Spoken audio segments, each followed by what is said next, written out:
Mtu mmoja amefariki dunia na wengine watatu wamejeruhiwa katika shambulio kubwa la ndege zisizo na rubani lililofanywa usiku kucha jijini Moscow na maeneo jirani, maafisa wa Urusi wamethibitisha.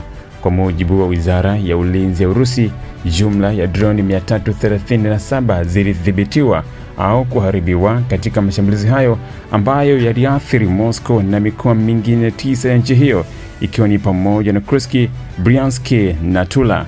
Ripoti za awali zinaeleza kuwa droni zilianza kushambulia maeneo mbalimbali kuanzia saa za usiku na mashambulizi yakaendelea hadi alfajiri. Baadhi ya drone zililenga miundombinu muhimu kama maghala, mitambo ya umeme na maeneo ya makazi.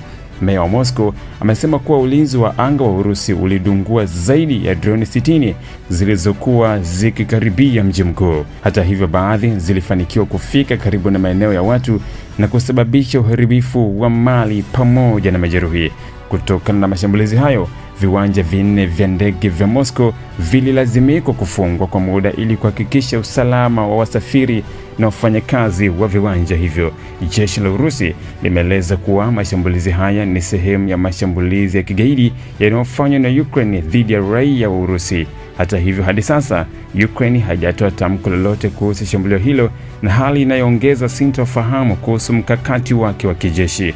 Wachambuzi wa masuala ya kijeshi wanaeleza kuwa Ukraine inatumia drone kwa kiwango kikubwa kama mbinu mbadala ya kushambulia ndani ya Urusi, hasa baada ya kupata msaada wa kijeshi kutoka kwa washirika wake wa Magharibi. Mashambulizi haya yanajiri saa chache kabla ya mkutano muhimu kati ya maafisa wa Ukraine na Marekani unaotarajiwa kufanyika hii leo. Mkutano huu unakuja wakati ambapo uhusiano kati ya Rais wa Marekani Donald Trump na Rais wa Ukraine Volodymyr Zelensky ukiwa na mvutano kufuatia mazungumzo yao ya hivi karibuni katika ikulu ya White House. Tangu kuanza kwa vita kati ya Urusi na Ukraine, Marekani imekuwa mmoja wa washirika wakuu wa Ukraine, ikitoa msaada wa kijeshi na kifedha. Hata hivyo, mvutano wa kisiasa ndani ya Marekani umesababisha ucheleweshaji wa baadhi ya misaada hiyo, jambo linalotia shaka kuhusu uwezo wa Ukraine kuendelea na mashambulizi makubwa kama haya. Mashambulizi haya yanaongeza wasiwasi kuhusu mustakabali wa vita hivyo, huku Urusi ikizidi kushambulia miundombinu muhimu ya Ukraine na Ukraine nayo ikiendelea kupeleka mashambulizi ndani ya Urusi. Ili kuwa mwanafamilia bora wa Global TV, usisahau kusubscribe, like, kushare na kucomment.